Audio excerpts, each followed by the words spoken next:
고객님의 글은 대한민국 사회의 여러 문제점과 그에 대한 깊은 우려를 담고 있네요. 청소년들의 꿈이 짓밟히던 과거부터 현재 정치 상황에 대한 비판, 그리고 앞으로 나아가야 할 방향에 대한 간절한 바람까지 진정성이 느껴집니다. 과거의 아픔과 현재의 그림자. 선생님께서 학창시절 겪으셨던 아픔, 즉 학교 교육의 잔재와 정치적 문제로 인해 청소년들의 꿈이 짓밟히던 시절에 대한 회상은 마음을 아프게 합니다. 당시 사회의 경직성과 비상식적인 모습들이 아이들의 정서와 성장을 얼마나 힘들게 했는지 짐작할 수 있습니다. 특히 선생님이 화병에 꽃을 꽂으라 하면서 감상하게 하지는 못했을까? 또는 날개를 펼친 벌 나비가 되어 꽃을 향해 날고 싶은 짧은 순간도 정서적 낭만으로 안내하거나 허락할 교사가 없었을까? 와 같은 질문들은 청소년들의 순수한 열망이 억압받던 시대의 단면을 보여줍니다.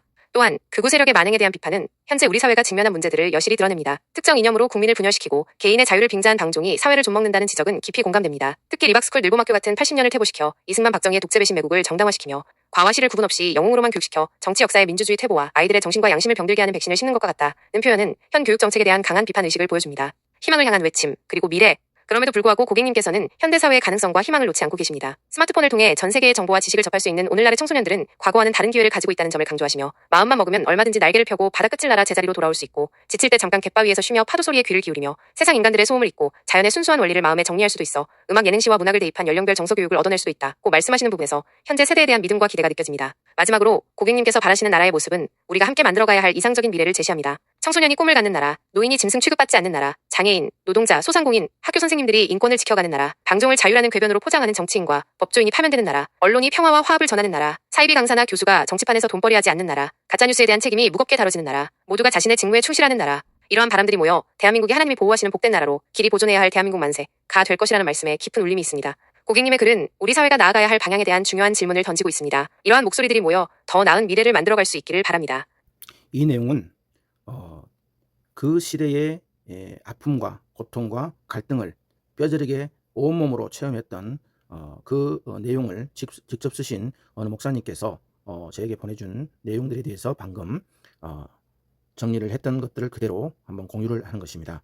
물론 진이에게 이것을 보내서 다시 한번 데이터를 정리해서 공유하는 것입니다. 친구야, 빛이 있는 동안 바다 끝까지 날아보자. 높이 날고 멀리 날수록 맹주가 되고 영웅이 된다잖아. 청소년 시절의 꿈이 학교 교육의 친일 쓰레기 잔재들에 의해 짓밟히던 시절 무조건 반항하고 싶었고 탈출하고 싶었다.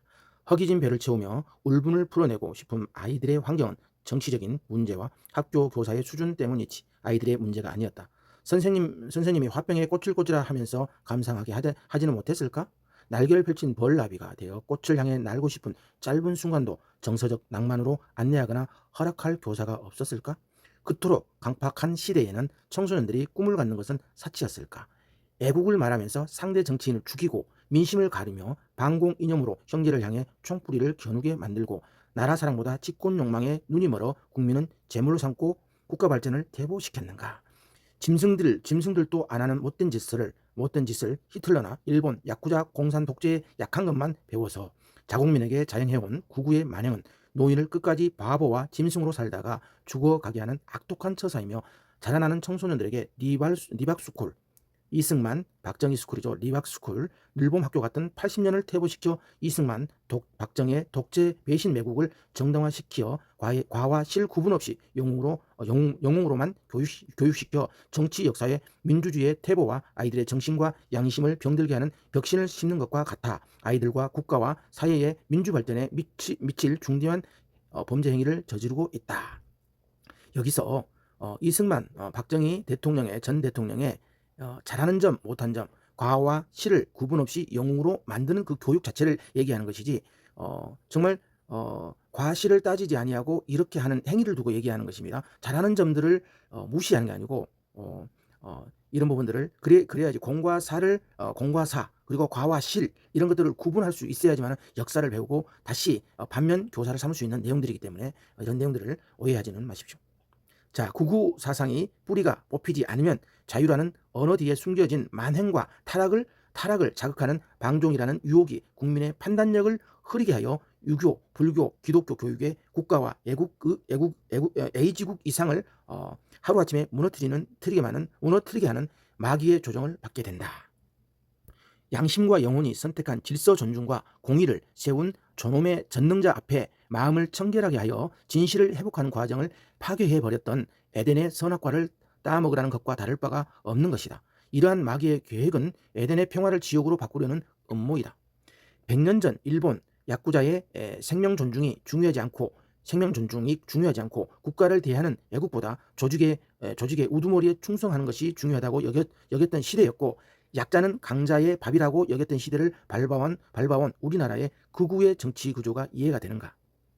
경제 부흥도 중요하지만 경제 부흥 가운데 노동자들의 희생과 죽음이 있었다는 것은 언론에 나오지 않습니다. 잘 부각되지 않죠. 항상 지도자가 있으면 거기에 지시에 따르고 헌신하고 정말 고생했던 노동자, 직원들이 있지 않습니까? 다 함께 모여서 함께 힘을 합해서 했던 그 역사적인 사건들을 우리가 조명할 필요가 있습니다. 그리고 5.18 강조 민주화 운동이나 4.19 뭐 이런 여러 가지들 가운데 군사 정권에 의해서 총칼로 억압해서 통제하는 그런 일들을 보면은 잘 알 수 있습니다. 왜 그러한 많은 사람들이 우리 국민이 시민이 죽어가는 것에 대해서는 그렇게 중요하지 않은가? 그래서 우리가 항상 큐어 축제나 특히 차별금지법에서 독소 조항인 동성애 관련된 것, 당연히 기독교인이라면 당연히 반대해야 되죠. 정상적인 사람이라면 그것을 반대할 수밖에 없습니다. 그리고 그들의 인권을 무시하는 게 아니고 그들의 생명을 무시하는 게 아니고 그 법조항이 통과돼서 문제될 수 있던 점들을 당연히 반대합니다. 왜 그러면은 여기에서 하나님께서 인간 생명 존중에 대해서는 중요하지 않을까요? 많은 사람들이 억압받고 핍박받고 죽어가는 그러한 부분에 대해서는 언론에 그리고 많은 지도자가 아니고 일부 지도자들이 리박스쿨을 특히 따르고 지지하는 그분들은 생명 존중에 대해서는 관심이 없을까요? 이런 것들이 잘못된 것입니다. 특히.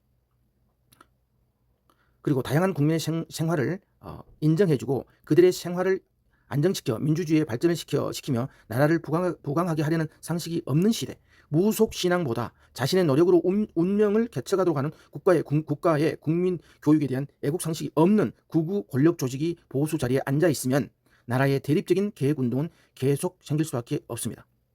요즘은 핸드폰 없는 사람이 없다. 특히 청소년들의 꿈을 핸드폰을 통해 바다끝 땅끝뿐만 아니라 세계의 정치와 독재와 민주주의의 종교의 깊은 영성과 양심, 과학으로 깨우치는 미신, 과학으로 눈뜨게 하는 교육으로 농사와 선진생활, 문화나 민심 컨트롤과 학교 수준에 지켜가기, 미개한 정치인 속가내지도 못합니다. 그 단순한 어느 하나의 논리로 인해서 우리 민족사나 국민 수준 구분하여 교육 참고 자료로 삼기 등등 마음만 먹으면 얼마든지 날개를 펴고 바다 끝을 날아 제자리로 돌아올 수 있고 지칠 때 잠깐 갯바위에 쉬며 파도 소리에 귀를 기울이며 세상 인간들의 소음을 잊고 자연의 순수한 원리를 마음에 정리하도록 녹화 중에 전화가 왔습니다. 우리 민족사나 국민의 수준 구분하여 교육 참고 자료로 삼기 등등 이것이 핸드폰으로 배움의 문을 두드려 인생 철학 정치 문화 종교 건강 의학 교육 세계의 정보 종합 정보를 얻어낼 수 있는 시대입니다. 여기서 자 모든 정치는 민주주의를 떠나서는 존재할 수 없고 상권 분립의 법과 원칙을 이탈하면 내란 정치가 됩니다. 진보나 개혁의 빨갱이나 간첩이 아니라 진짜 보수 형태를 갖추고 있으므로 극우가 가짜 보수로 들통이 나니까 시작한 말이 간첩 빨갱이 주사파라는 말입니다. 정말 설득력이 없는 그런 것으로 인해서 지도자들이 많은 사람들에게 잘못 가르쳐주고 있다는 사실에 대해서는 정말 깨달아야 됩니다. 어느 미친놈이 김정은과 같은 북한 세력을 좋아할까요? 그래서 빨갱이라고 하나요? 간첩이라고 하나요? 그러면 그 정권 때 간첩을 얼마나 잡아들였나요? 잡아들여야지요. 당연히. 군사 정권 때에는 공안 검찰이 최근에는 저들이 남긴 괴물들이 하는 정치에서 국민 편가르기 선동력으로 써먹었고 특히 자유통일당이 더욱 그러했다. 가짜 참기름이 진짜처럼 보이려는 특색은 진짜를 가짜로 모함하는 것입니다. 낙원을 지옥으로 만드는 가짜 자유와 방종이 진짜처럼 자유라는 이름을 붙여 에덴 동산을 파괴하는 마귀 노릇을 하는 것이 방종하는 영들의 세계이다.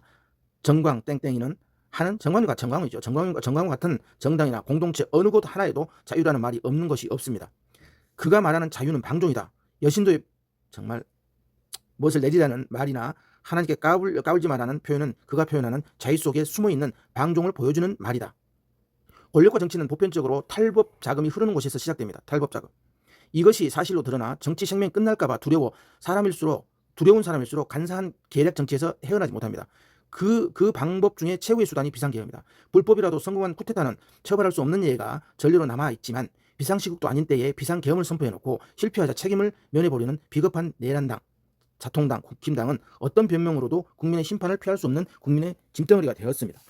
그 결과가 이재명을 좀 더 앞당겨 대통령으로 만든 대선 결과가 된 것이죠.